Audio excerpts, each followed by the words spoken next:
الحمدللہ، اللہ تعالیٰ کی توفیق اور مہربانی سے ہم غار ثور پہ پہنچ چکے ہیں۔ فجر کے بعد ہم حرم شریف سے چلے تھے، 7 بجے یہاں پہ پہنچے ہیں اور ابھی دیکھیں 8:30 ہو چکے ہیں، یعنی تقریباً 1.5 گھنٹہ لگا ہے ہمیں نیچے سے یہاں غار تک آنے کے لیے۔ اور یہاں سے آپ کو پورے مکہ مکرمہ کا انتہائی خوبصورت نظارہ دیکھنے کو ملتا ہے۔ یہ غار حرم شریف سے تقریباً 10 کلومیٹر کے فاصلے پر ہے اور مکہ مکرمہ کے جنوب میں واقع ہے، اور سطح سمندر سے اس کی بلندی 760 میٹر ہے، جبکہ غار حرا کی بلندی 640 میٹر ہے۔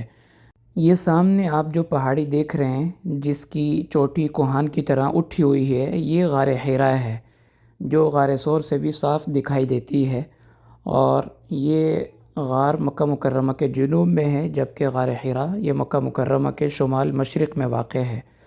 اور اس کے ساتھ ہی آپ دیکھیں، یہ جو بڑا پہاڑ ہے، اس کے بالکل نیچے مینا کے خیمے بھی آپ کو نظر آ رہے ہوں گے۔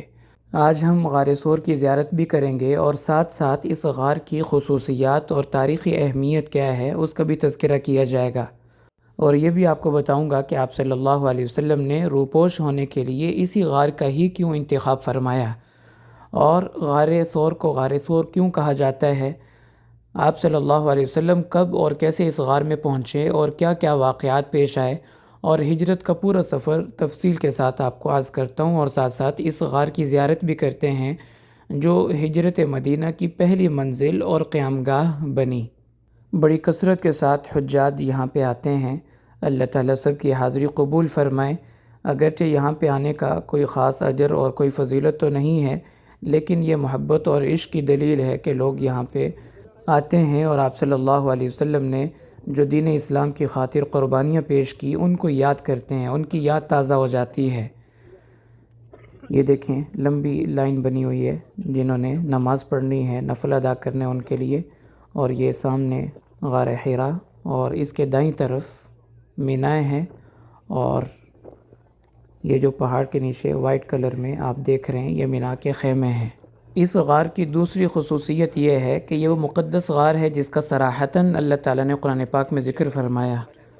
سورۃ التوبہ آیت نمبر 40 میں اللہ تعالیٰ ارشاد فرماتے ہیں ثانی اثنین اذ ہما فی الغار، تو یہاں غار سے مراد غار ثور ہے۔ یہ غار کا اندر کا منظر ہے، اور یہاں پہ لوگ دعائیں مانگ رہے ہیں، نوافل ادا کر رہے ہیں، اللہ تعالیٰ سب کی حاضری قبول فرمائے۔ اور تیسری بات کہ اس غار میں عشق و محبت اور جان نثاری کی ایسی لازوال تاریخ رقم کی گئی جو انسانی تاریخ میں بے مثل اور بے مثال ہے، یعنی نہ اس جیسی محبت اور عشق کی داستان پہلے کبھی رقم ہوئی اور نہ آئندہ کبھی رقم ہو سکے گی۔ چوتھی بات کہ اس غار کو غار ثور اس لیے کہا جاتا ہے کہ ثور بن عبد مناف یہ پہلے شخص تھے جو یہاں آ کر آباد ہوئے، تو ان کی طرف نسبت کر کے اس غار کو غار ثور کہا جاتا ہے۔ بعض مورخین کہتے ہیں کہ اس پہاڑ کی شکل بیل سے ملتی جلتی ہے، اور بیل کو عربی میں کہتے ہیں ثور، تو اس لیے اس غار کو غار ثور کہا جاتا ہے۔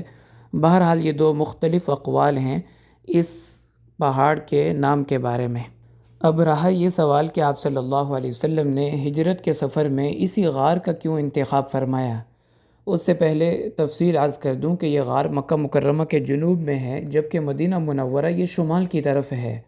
آپ صلی اللہ علیہ وسلم نے ہجرت کے لیے جاتے ہوئے شمال کی بجائے جنوب کی طرف رخ فرمایا اور اس غار میں آ کر روپوش ہو گئے، کیونکہ آپ صلی اللہ علیہ وسلم کا اندازہ تھا کہ کفار مکہ ہمیں شمال کی طرف یعنی مدینہ کے راستے میں تلاش کریں گے، لیکن وہ تو یہاں بھی پہنچ گئے اور غار کے دہانے تک آ گئے۔ اس موقع پر حضرت ابوبکر رضی اللہ تعالیٰ عنہ گھبرا گئے کہ اگر انہوں نے اپنے قدموں کی طرف جھانک کر دیکھ لیا تو ہمارے پر ان کی نظر پڑ جائے گی، کیونکہ وہ اتنے قریب تھے کہ ان کی باتیں بھی سنائی دے رہی تھیں۔ اس موقع پر یہ آیات نازل ہوئیں، سورۃ التوبہ آیت نمبر 40، اِلَّا تَنْصُرُوهُ فَقَدْ نَصَرَهُ اللَّهُ اِذْ أَخْرَجَهُ الَّذِينَ كَفَرُوا ثَانِيَ اثْنَيْنِ إِذْ هُمَا فِي الْغَارِ اذ یقول لصاحبہ لا تحزن ان اللہ معنا۔ اس آیت میں غار سے مراد غار ثور ہے، اور صاحب سے مراد سیدنا صدیق اکبر رضی اللہ تعالی عنہ ہیں۔ اس لیے حضرت سیدنا صدیق اکبر رضی اللہ تعالی عنہ کی صحابیت قرآن کی نص سے ثابت ہے، اور ان کی صحابیت کا انکار کرنے والا انسان دائرہ اسلام سے خارج ہو جاتا ہے۔ تو ان کی بات سن کر آپ صلی اللہ علیہ وسلم نے فرمایا فما ظنک باثنین اللہ ثالثہما، کہ جن دو کے ساتھ تیسرے اللہ ہوں ان کا کوئی کیا بگاڑ سکتا ہے۔ بہرحال اللہ تعالیٰ نے آپ کی حفاظت کے لیے ایسا زبردست انتظام فرمایا کہ کفار کا خیال بھی نہیں گیا کہ یہاں بھی کوئی ہو سکتا ہے۔ ایک مکڑی نے غار کے منہ پر جالا بن دیا اور کبوتری نے اس کے دہانے پر انڈے دے دیے۔ دیکھنے والے کو لگتا تھا کہ اس غار میں کبھی کوئی آیا ہی نہیں۔ یوں ان کی ساری تدبیریں فیل ہو گئیں۔ 3 دن اور 3 راتیں آپ صلی اللہ علیہ وسلم یہاں روپوش رہے، کیونکہ اندازہ یہی تھا کہ 3 دن تک جب ہم انہیں نہیں ملیں گے تو وہ تھک ہار کر بیٹھ جائیں گے اور تلاش چھوڑ دیں گے۔ حضرت اسماء بنت ابی بکر رضی اللہ تعالی عنہ، جو حضرت ابوبکر کی بڑی بیٹی ہیں، آپ کے لیے کھانا لایا کرتی تھیں اور مکہ والوں کی خبریں بھی آپ کو پہنچاتیں۔ اور حضرت ابوبکر رضی اللہ تعالیٰ کے غلام عامر بن فہیرہ یہ رات کو بکریوں کا دودھ لایا کرتے تھے اور آپ صلی اللہ علیہ وسلم کی خدمت میں پیش کیا کرتے تھے۔ تیسرے دن وعدے کے مطابق وہ 2 اونٹنیاں لے کر پہنچے۔ ان پر آپ صلی اللہ علیہ وسلم اور سیدنا صدیق اکبر رضی اللہ تعالیٰ عنہ سوار ہو کر مدینہ کی طرف تشریف لے گئے۔ یہ مبارک اونٹنی جس پر آپ صلی اللہ علیہ وسلم نے ہجرت مدینہ کا سفر فرمایا، اس کا نام تھا قصواء۔ یہ وہی اونٹنی ہے جس کا متعدد احادیث میں تذکرہ ملتا ہے۔ آپ صلی اللہ علیہ وسلم نے تمام اہم اسفار اور غزوات اپنی اسی اونٹنی پر فرمائے تھے، جیسے ہجرت کا سفر، پھر اس کے بعد غزوہ بدر، غزوہ خیبر، فتح مکہ، تبوک اور حجۃ الوداع۔ یہ تمام اسفار آپ نے اسی اونٹنی پر فرمائے۔ اور یہ اونٹنی آپ صلی اللہ علیہ وسلم نے حضرت ابوبکر صدیق رضی اللہ تعالیٰ عنہ کو 400 درہم دے کر ان سے خریدی تھی۔ وہ تو آپ کو ہدیہ کرنا چاہتے تھے، لیکن آپ نے اصرار کے ساتھ اس کی قیمت حضرت ابوبکر رضی اللہ تعالیٰ عنہ کو لوٹا دی اور فرمایا کہ میں مفت میں نہیں لوں گا بلکہ آپ مجھے یہ بیچ دیں، کیونکہ آپ صلی اللہ علیہ وسلم ہجرت جیسا عظیم سفر اپنی خریدی ہوئی سواری پر ہی فرمانا چاہتے تھے۔ اور یہ اونٹنی آخر وقت تک آپ صلی اللہ علیہ وسلم کے پاس رہی۔ مورخین نے لکھا ہے کہ آپ کے وصال کے بعد اس نے کھانا پینا چھوڑ دیا اور جنت البقیع کی دیوار کے ساتھ بیٹھی رہتی تھی اور روتی رہتی۔ آپ صلی اللہ علیہ وسلم کے فراق اور غم میں چند دن گزارنے کے بعد یہ وفادار اونٹنی بھی اللہ کو پیاری ہو گئی۔ تو جانور بھی اللہ کے نبی کو پہچانتے تھے۔ اگر ایک انسان بلکہ ایک مسلمان اللہ کے نبی کو نہ پہچانے تو کتنی خسارے والی بات ہے۔ اس کے علاوہ ہجرت کے بارے میں مورخین نے لکھا ہے کہ تمام صحابہ نے ہجرت چھپ چھپا کر کی، البتہ جماعت صحابہ کے ایک روشن ستارے یعنی مراد نبی حضرت عمر رضی اللہ تعالیٰ عنہ نے ہجرت اعلانیہ طور پر کی۔ وہ ہجرت کے لیے جانے سے پہلے حرم شریف میں آئے اور تمام کفار مکہ کو مخاطب کر کے فرمایا کہ جس نے اپنی بیوی کو بیوہ کرنا ہو یا بچوں کو یتیم کرنا ہو تو وہ سامنے آ جائے۔ کسی کافر کو جرت اور ہمت نہیں ہوئی کہ وہ آپ کا سامنا کرے یا آپ کو روکنے کی کوشش کرے۔ اس کے علاوہ آپ جانتے ہیں کہ اسلامی سال محرم سے شروع ہوتا ہے، کیونکہ محرم میں ہی ہجرت کا حکم نازل ہوا تھا اور آپ صلی اللہ علیہ وسلم کے حکم اور مشورے سے بہت سارے صحابہ نے اسی مہینے میں مدینہ کی طرف ہجرت فرمائی۔ لیکن آپ اللہ تعالیٰ کے حکم کے انتظار میں تھے کہ مجھے کب اللہ کی طرف سے ہجرت کا حکم آتا ہے، اور آپ نے حضرت ابوبکر رضی اللہ تعالیٰ عنہ کو بھی رکنے کا حکم دیا کہ جب مجھے ہجرت کا حکم ہوگا تو ہم یہاں سے اکٹھے ہجرت کریں گے۔ اس لیے حضرت ابوبکر رضی اللہ تعالیٰ عنہ کو یار غار اور رفیق اسفار کہا جاتا ہے۔ جس وقت آپ صلی اللہ علیہ وسلم نے مدینہ منورہ کی طرف ہجرت فرمائی اس وقت آپ کی عمر مبارک 53 سال تھی اور نبوت کا یہ 13واں سال تھا۔ صفر کی 27 تاریخ یعنی 12 ستمبر 622 عیسوی بروز جمعرات آپ رات کے آخری پہر اپنے گھر سے چلے اور اپنے بستر پر حضرت علی رضی اللہ تعالیٰ کو لٹایا اور مکہ والوں کی امانتیں ان کے سپرد فرمائیں۔ باہر چونکہ کفار کا گھیرا تھا اور وہ حصار کر کے کھڑے تھے تو آپ صلی اللہ علیہ وسلم نے مٹی اٹھائی اور کفار کی طرف پھینکی۔ یہ معجزہ آپ کا ظاہر ہوا کہ وہ مٹی ہر ایک کی آنکھوں میں چلی گئی اور وہ آنکھوں کا ملتے رہ گئے۔ اسی دوران آپ صلی اللہ علیہ وسلم ان کے بیچوں بیچ حفاظت کے ساتھ گزر گئے۔ کسی کو احساس تک نہیں ہوا کہ اللہ کے نبی یہاں سے جا چکے ہیں۔ صبح ہوئی تو پتہ چلا کہ اللہ کے نبی تو یہاں سے ہجرت کے لیے نکل گئے ہیں۔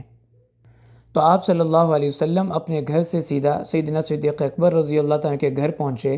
وہ پہلے سے انتظار میں تھے، ان کو لیا اور سیدھا غار ثور تشریف لے گئے۔ 3 دن یہاں قیام فرمانے کے بعد یکم ربیع الاول یعنی 16 ستمبر بروز اتوار مدینہ کے لیے روانہ ہوئے۔ حضرت ابوبکر رضی اللہ تعالیٰ عنہ نے اس غار میں عشق و محبت کی ایسی لازوال داستان رقم کی ہے جس پر ہزاروں قصیدے اور لاکھوں اشعار کہے گئے ہیں۔ سب سے پہلے تو حضرت ابوبکر رضی اللہ تعالیٰ عنہ نے آپ کو اپنے کندھوں پہ اٹھایا اور غار تک پہنچایا، جبکہ اس غار تک خود انسان کا چڑھ کے آنا یہ کوئی آسان بات نہیں ہے۔ پھر اس کے علاوہ پہنچنے کے بعد پہلے خود غار میں تشریف لے گئے اور اس کی صفائی کی اور غار میں جتنے سوراخ تھے ان کو بند کر دیا۔ البتہ ایک سوراخ باقی رہا جس میں انہوں نے اپنی مبارک ایڑی رکھ دی اس کو بند کرنے کے لیے۔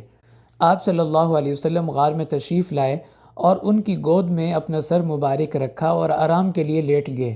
اللہ کی شان کے اسی دوران اس سوراخ سے سانپ نکل آیا اور اس نے کئی دفعہ حضرت ابوبکر رضی اللہ تعالیٰ عنہ کی ایڑی پہ ڈسا، لیکن یہ ادب کی وجہ سے اللہ کے نبی کی نیند خراب ہوگی، اپنے پاؤں کو حرکت نہیں دی، لیکن غیر اختیاری طور پر تکلیف کی وجہ سے ان کی آنکھوں میں سے آنسو نکل کے آپ کے رخسار پر گرے تو آپ کی آنکھ کھل گئی اور آپ نے پوچھا کیا ہوا؟ تو انہوں نے عرض کیا کہ یا رسول اللہ میرے پاؤں پہ کوئی چیز کاٹ رہی ہے۔ جب پاؤں کو ہٹایا تو دیکھا وہاں پہ سانپ تھا، تو آپ نے اپنا لعاب دہن حضرت ابوبکر رضی اللہ تعالیٰ کی ایڑی پہ لگایا تو فوراً زہر کا اثر ختم ہو گیا۔ بہرحال اتوار یعنی یکم ربیع الاول کے دن آپ غار سے مدینہ کی طرف نکلے۔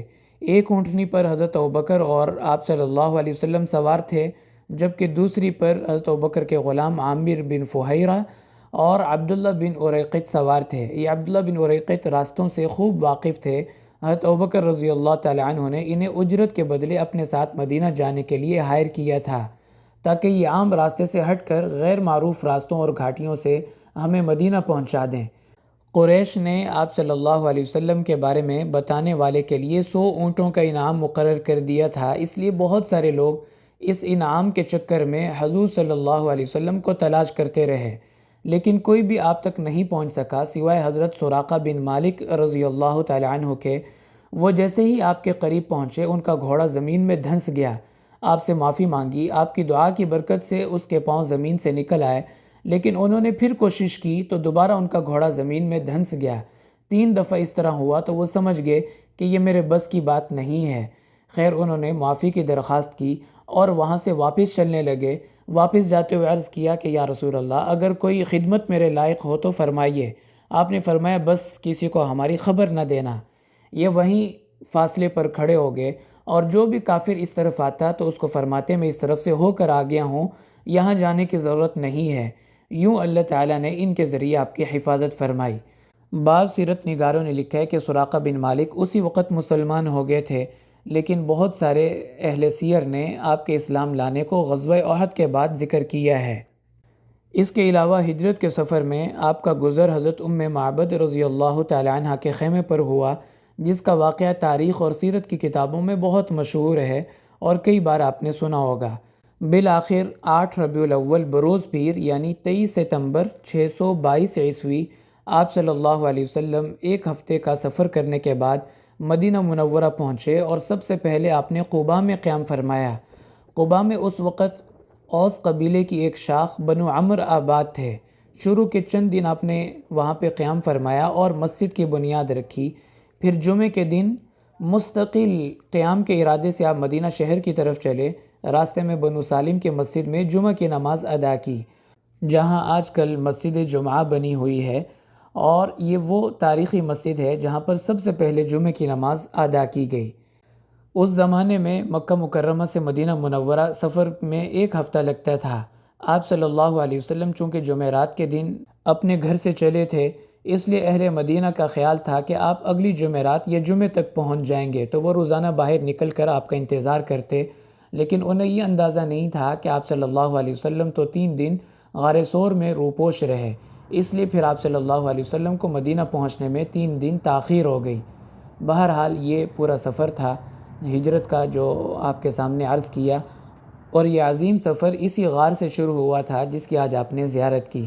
اس نقشے میں ہجرت کا پورا سفر دکھایا گیا ہے کہ پہلے غار ثور، پھر اس کے بعد معبد رضی اللہ تعالیٰ کا خیمہ، اور اس سے آگے سراقہ بن مالک رضی اللہ تعالیٰ عنہ کا جو واقعہ پیش آیا تھا، اور اس کے بعد پھر وادی القاحہ مشہور وادی ہے عرب کی، اور پھر آخر میں مدینہ منورہ۔ تو یہ پورا نقشہ ہے ہجرت کے سفر کا۔